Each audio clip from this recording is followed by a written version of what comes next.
The UK government promotes incest. Mr. Reagan.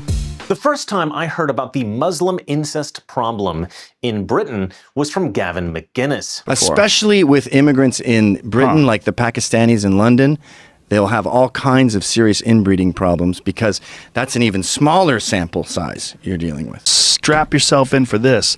70% of all Pakistanis are inbred. And in Turkey, the amount is between 25 to 30%. More stillbirths among immigrants. A rough estimate reveals that close to half of everybody living in the Arab world is inbred. This seemed like it could not be real, so of course I looked into it myself, and it's true, and it is horrifying. Now, one might think in a normal, sane, rational country like the UK that the government would take note of this problem and develop some kind of nationwide education program, maybe coordinating with the BBC and the school system to educate the populace about the dangers of incest. But no. Because these are Muslims, the DEI-obsessed UK government thinks that they need to be culturally inclusive. And so what does the UK do? They tell everybody that actually incest is a good thing.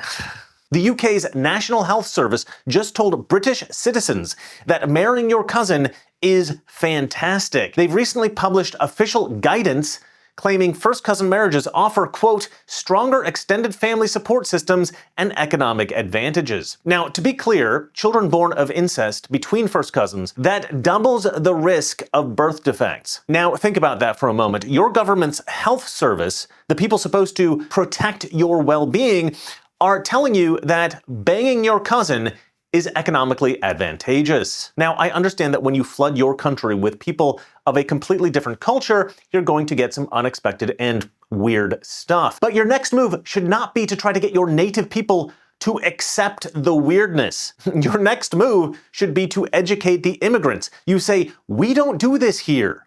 You absolutely 100% do not say, this is actually a good thing.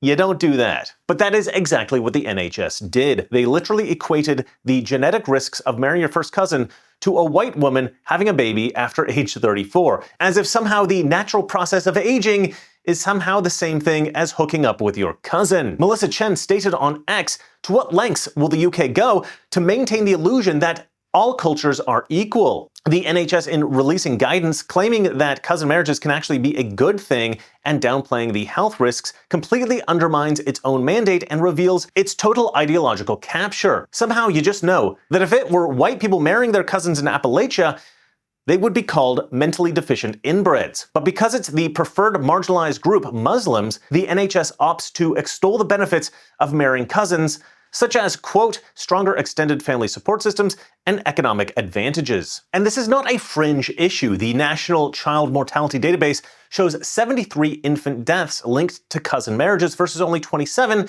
from maternal substance abuse during pregnancy. So in the UK, Muslims hooking up with their cousins is killing more babies than heroin and crack. The city of Bradford is ground zero for this insanity. 1 in every 6 children are born to first cousin parents. Nearly 50% of Pakistani marriages are between first cousins. And here is the ugly truth that no one wants to face. The only real solution is deportation. As I've mentioned before on my show, my list of solutions is as follows.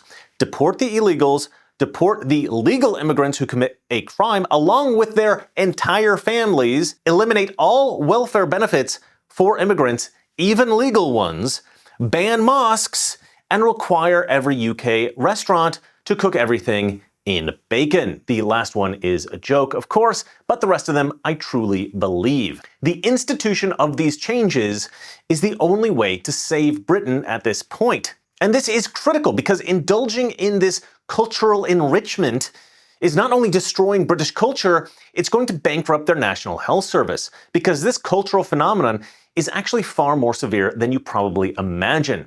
Because I haven't told you everything.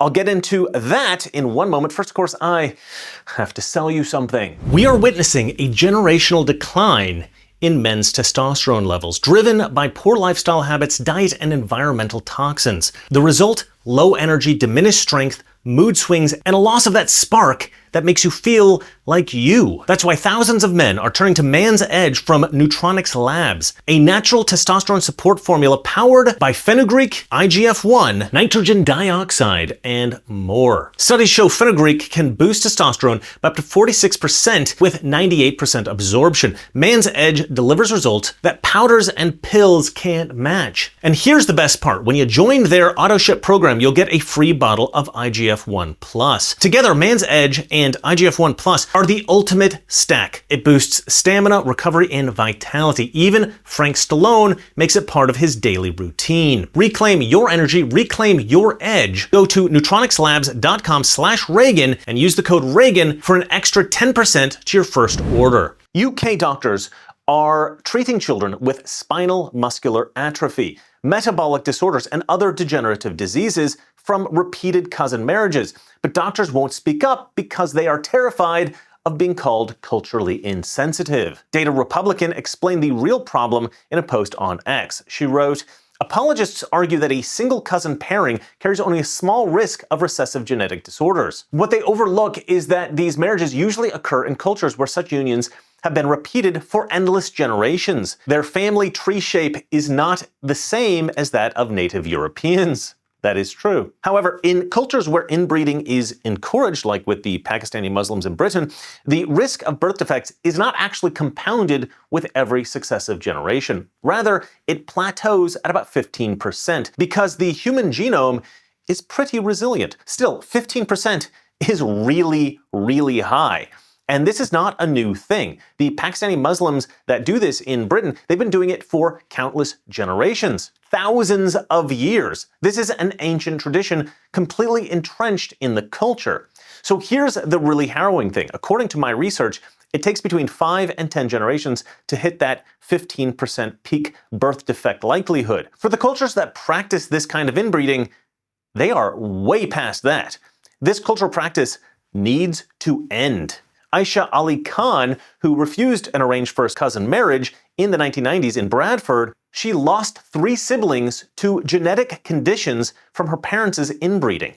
She called the NHS's stance disgusting for condoning harm under the guise of wokeness. After this guidance was issued, the backlash was so intense, the NHS yanked it within 24 hours. Even Health Secretary Wes Streeting said the NHS must apologize for suggesting benefits to first cousin marriages. Raw Egg Nationalist posted, 12 hours later, I still can't believe this is real. Britain's health service is promoting cousin marriages, a practice imported into Britain by South Asian Muslims and responsible, among other things, for massive rates of congenital diseases. Real fall of Rome stuff. Bradford's Pakistani community contributes to 30% of local birth defects despite having a much smaller percentage of the total population. That is 6 times higher than the national average. The Born in Bradford study data shows children of first cousin parents face 11% higher speech delays, 10% lower developmental scores, and increased GP visits, literally draining National Health Service resources. Conservative commentator Rafe Haydel Manku on Talk TV stated first cousin marriages account for 33% of UK birth defects and should be banned outright. I was listening to somebody talk about the other day is that it means that if you have children as first cousins, they both have the same grandparents. 37% of Pakistanis in this country have first cousin marriage compared to 1% everywhere else. Right. They only account for 3% of births in this country, but they account for 33% of birth defects. Yeah, and that costs the NHS money dealing with all these GP appointments, huge burden. They all go on PIP the and they basically have to get money from the state for life. And why on earth do we still allow first cousin marriage? You know, it should be banned outright. Red Lip Riots tweeted the ultimate takedown. Oh, brilliant. The NHS, the same institution that can't book you a GP appointment until Christmas, is now moonlighting as the PR department for cousin marriages. Apparently, it brings economic advantages. Right, because nothing screams economic powerhouse like family trees that look like spaghetti junction. We've just gone from pioneering penicillin to justifying practices straight out of the medieval back alleys, and we're meant to clap along. The irony. These are the same people that will wag their finger at you for eating a bacon sandwich and smoking a cigarette. But cousin on cousin is now a cost of living strategy. This is not medicine. It's cultural appeasement, and that's why it is collapsing. Conservative MP Richard Holden argued that this normalizes practices that oppress women and facilitate chain migration, because cousin marriages are often forced marriages used to bring more family members to the UK. Armstrong Economics called this institutional decline. When your health service prioritizes ideology over science and starts promoting inbreeding for its economic advantages, you've entered civilizational collapse territory. Now, let's be honest here. The UK has a very serious problem with these immigrants, and it's not just cousin marriages and the various illnesses that result. Cousin marriages are just one cultural distinction causing major problems in the UK right now. When you import millions from cultures that practice cousin marriages for generations, you don't adapt your society to accommodate their genetic disaster. You tell them, we don't do this here. And if they won't stop, they need to leave. Well, that's it for me. Let me know what you guys think in the comment section below. And remember, it's not that all liberal friends are ignorant, it's just that they know so much. That is not so. Good night. We're at war with the most dangerous enemy that has ever faced mankind in his long climb from the swamp to the stars. And it's been said if we lose that war, and in so doing lose this way of freedom of ours, history will record with the greatest astonishment that those who had the most to lose did the least to prevent its happening. If we lose freedom here, there's no place to escape to. This is the last stand on earth.